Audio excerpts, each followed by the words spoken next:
नमस्कार जय जगन्नाथ जमती कि मुझे डिप्लोमा फॉर्म रो आवेदन आरंभ हेले मु निश्चित भाव में तार फुल वीडियो प्रोसेस नहीं आसबि केमती आप स्टेप बाय स्टेप निज मोबाइल रे कि घरे बसी आवेदन करें कंप्यूटर माध्यम रे।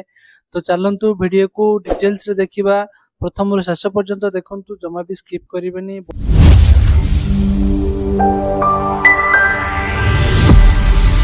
तो सर्वप्रथम आप जेकोसी गोटे ब्राउजर को जाई गूगल रे आप सर्च करंतु साम्स लिखिकी। साम्स लिखला पर आपको एमती इंटरफेस आसीबो। तो प्रथम ऑप्शन टी चूज कर देबे। एटा चूज कला परे आपनको देखंतु एमती इंटरफेस शो करिवो। आपण एठी देखंतु थर्ड नंबर ऑप्शन रे सेकंड पॉइंट टी अछि आपनको डिप्लोमा पॉलिटेक्निक। एथिरे आपण क्लिक करंतु। क्लिक कला परे आपनको एमती पुनी इंटरफेस आसीबो। तो आपण एठी कोन करिवे ना एठी जो न्यू रजिस्ट्रेशन अछि सेथिरे क्लिक करिवे। देखो तो न्यू रजिस्ट्रेशन रे क्लिक कला परे आपनको एमती किसी इंस्ट्रक्शन आसीबो। तो एटा को आपण भलो भाबरे पढी देबे। तापर एटा को ओके कर देबे।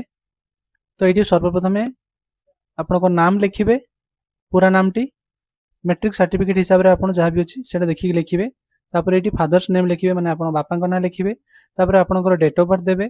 तापर आपनकर मोबाइल नंबर देबे। तापर आपनकर ईमेल आईडी टी देबे। तापर आपण जनरेट ओटीपी ऊपर क्लिक करिवे। तो देखंतु ओटीपी टी आसला परे आपण एठी ओटीपी को एंटर कर देबे। तापर आपनकर पासवर्ड क्रिएट करिवे। जे कोनोसी गोटे 8 कैरेक्टर रो आपण पासवर्ड लिखिबे। मु एठी मोर पासवर्ड आ कंफर्म पासवर्ड दे देली। तापर सबमिट कर देबे। एठी देखंतु सबमिट रे क्लिक कला पर एठी आसीबो यू हैव सक्सेसफुली रजिस्टर्ड।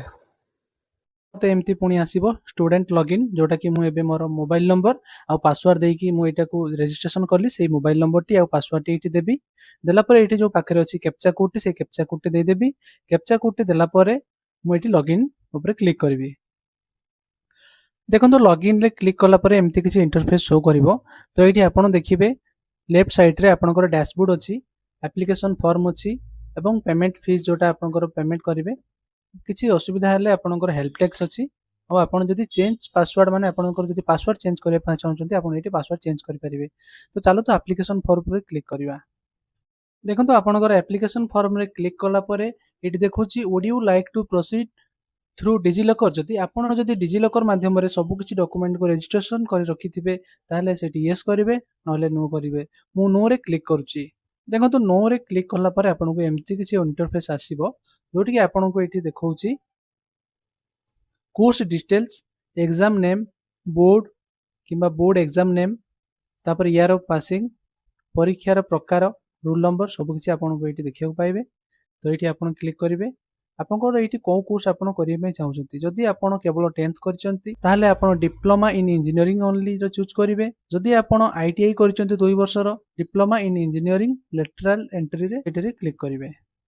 तो मु एठी diploma in engineering only choose करूची। तापरे मु मोर बोर्ड रो नाम टी एठी फिलअप कर दउची, जोटा कि हमर board of secondary education Odisha. तापरे बोर्ड रो परीक्षा नाम मोर जोटा कि एठी हाई स्कूल सर्टिफिकेट एग्जामिनेशन आ स्टेट ओपन स्कूल सर्टिफिकेट आ मध्यमा सर्टिफिकेट अछि। एठी हाई स्कूल सर्टिफिकेट को चूज करबी। तापरे ईयर ऑफ पासिंग कोटा मु चूज करबी। तापरे एठी रोल नंबर देबी। आपनकर परीक्षा टी केमती हितला, एनुअल रे करथिले ना सप्लीमेंटरी रे पास करथिले सेटा एठी चूज करिवे। मु एनुअल चूज करूची। तापरे एठी रोल नंबर टी देला परे एठी देखंतु ऑटोमेटिक मोर केते मार्क रु केते मार्क मोर एठी आसी जिवो। मैक्सिमम मार्क 600 रु सिक्योर्ड मार्क मोर केते रहिला एठी देखै दउची। केते परसेंटेज भी देखौची। जदि एथिरे आपनकर किछि भूल रहउची तो आपण तळे जाई कि ताको देखंतु, नहले आपनकर ईयर ऑफ पासिंग किबा रोल नंबर टी आपण भूल देथिबे आ थरे चेक करंतु। एति कि देला परे आपण देखंतु ऑटोमेटिक आपनकर तळकु एमती सब किछि डिटेल्स आसी जिवो। को सब्जेक्ट रे आपण केते मार्क थिला आपनकर एटी ऑटोमेटिक शो करिवो। आपण भलो भाबरे आपनकर मैट्रिक सर्टिफिकेट सहित एटा को चेक कर देबे। चेक करी आपण एटी देखिबे आपनकर जदि सब किछि ठीक अछि ताले आपण एटी यस करिवे, नले जदि किछि भूल थाए आपण नो करिवे। मु एटी यस करूची। तापरे सेव एंड नेक्स्ट रे क्लिक करूची। तापरे एई भली किछि इंटरफेस शो करिवो। Are you sure want to save academic details. तो मु पुणी यस करिवि। यस कला परे मोर पर्सनल डिटेल्स आसीबो।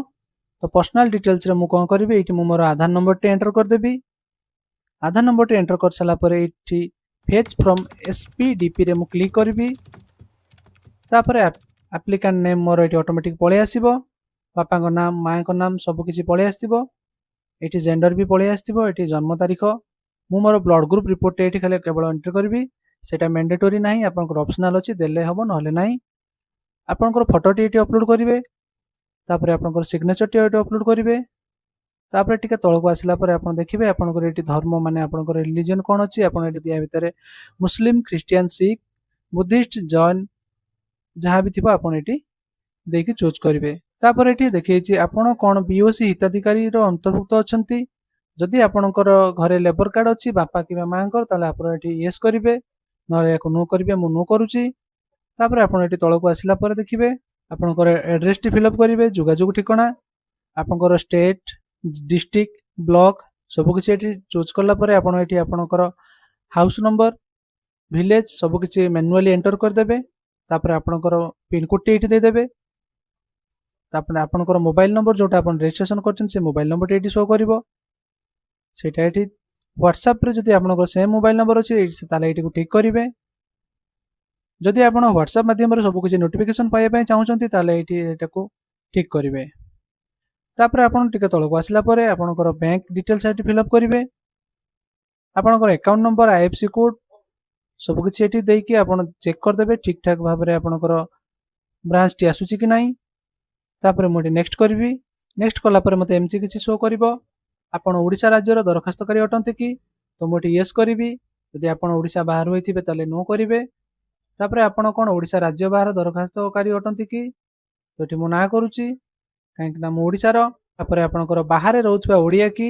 ମୁଁ ଏଠି ନୋ କରୁଛି। ତଳକୁ ଆସିଲା ପରେ ଦେଖିବେ ଆପଣଙ୍କର ଆରକ୍ଷଣ ବିବରଣୀରେ ଆପଣ ଯଦି ସେଡ୍ୟୁଲ୍ କାଷ୍ଟ କିମ୍ବା ସେଡ୍ୟୁଲ୍ ଟ୍ରାଇବ୍ରେ ଆସୁଛନ୍ତି କିମ୍ବା ଏସିବିସିରେ ଆସୁଛନ୍ତି ତାହେଲେ ଆପଣ ଏଠି ନିଜର କାଷ୍ଟଟିକୁ ଚୁଜ୍ କରିବେ। ଏସିବିସିରେ କ୍ଲିକ୍ କରିବେ ଯଦି ଆପଣ ଏସିବିସି ହେଇଥିବେ। ଆପଣ ଯଦି ଜେନେରାଲ ହେଇଥିବେ ତାହେଲେ ଅଦରରେ କ୍ଲିକ୍ କରିବେ। ଆପଣ ଏଠି ଏସିବିସିରେ କ୍ଲିକ୍ କଲା ପରେ ଆପଣଙ୍କୁ ଏଠି ଜାତୀୟ ପ୍ରମାଣପତ୍ରର ନମ୍ବରଟି ଦେବାକୁ ପଡ଼ିବ। ମୁଁ ଏଠି ଅଦର କରୁଛି। ତାପରେ ଆପଣ ଏଠି ଯଦି ଭିନ୍ନକ୍ଷମ ହେଇଥିବେ, ଫିଜିକାଲି ହ୍ୟାଣ୍ଡିକ୍ୟାପ୍ଟ ହେଇଥିବେ ତାହେଲେ ଆପଣ ଏଠି ଠିକ୍ କରିବେ, ନହେଲେ ସ୍କିପ୍ କରିଦେବେ। ଯଦି ଆପଣ ସେବା ନିବୃତ୍ତ ସାମରିକ କର୍ମଚାରୀଙ୍କ ସନ୍ତାନ ହେଇଥିବେ ତାହେଲେ ଆପଣ ଏଠି ଠିକ୍ କରିବେ, ନହେଲେ ତାକୁ ସ୍କିପ୍ କରିବେ। ଯଦି ଆପଣ ଜଣେ ଖେଳାଳି ହେଇଥିବେ ତାହେଲେ ଆପଣ ଏଠି ସ୍ପୋର୍ଟରେ କ୍ଲିକ୍ କରିବେ, ନହେଲେ ଛାଡ଼ିଦେବେ।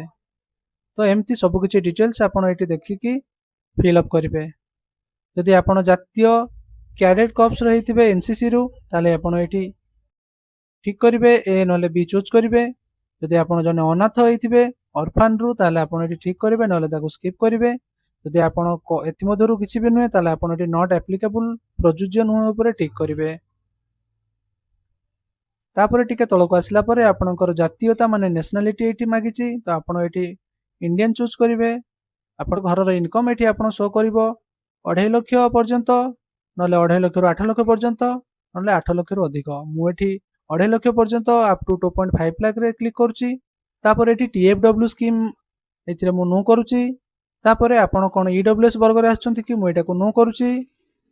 ତାପରେ ମୁଁ ନେକ୍ସଟ କରିଦେବି। ନେକ୍ସଟ କଲା ପରେ ଏମିତି କିଛି ଇଣ୍ଟରଫେସ୍ ଆପଣଙ୍କୁ ଶୋ କରିବ। ଆପଣ ଏଠି ଟିକେ ତଳକୁ ଆସିଲା ପରେ ଆପଣ ଏଠି ଚଏସ୍ ଫିଲିଂ କରିବେ। ଆପଣ ଆଡମିସନ୍ ଟାଇପ୍ ଫ୍ରେଶରେ ନେଉଛନ୍ତି, ଏଟା କେବଳ ଫ୍ରେଶ ପାଇଁ ଆପ୍ଲାଏ ହେଉଛି ବୋଲି ଏଠି ଫ୍ରେଶ ରହିଛି। ତ ଆପଣ ଏଠି କ'ଣ କରିବେ ନା ଏଠି ବ୍ରାଞ୍ଚ ଚୁଜ୍ କରିବେ। ଏଠି ବିଭିନ୍ନ ପ୍ରକାରର ବ୍ରାଞ୍ଚ ଅଛି, ଆପଣ କେଉଁ ବ୍ରାଞ୍ଚରେ ଡିପ୍ଲୋମା କରିବା ପାଇଁ ଚାହୁଁଛନ୍ତି ସେଇଟାକୁ ଏଠି ଚୁଜ୍ କରିବେ। ଏଠି ବହୁତ ରକମର ଅଛି, ଆପଣ ଇଲେକ୍ଟ୍ରିକାଲ କରିବେ କି ସିଭିଲ୍ କରିବେ, ଯାହା ବି ଏଠି ଆପଣ ଚୁଜ୍ କରିବେ। ମୁଁ ଏଇଠୁ ସିଭିଲ୍ ଚୁଜ୍ କରୁଛି। ସିଭିଲ୍ ଚୁଜ୍ କଲା ପରେ ଇନଷ୍ଟିଚ୍ୟୁଟ୍ ଟାଇପ୍ରେ ଏଠି ଗଭର୍ଣ୍ଣମେଣ୍ଟ କିମ୍ବା ପ୍ରାଇଭେଟ୍ ଅଛି, ମୁଁ ଗଭର୍ଣ୍ଣମେଣ୍ଟରେ ଚୁଜ୍ କରୁଛି।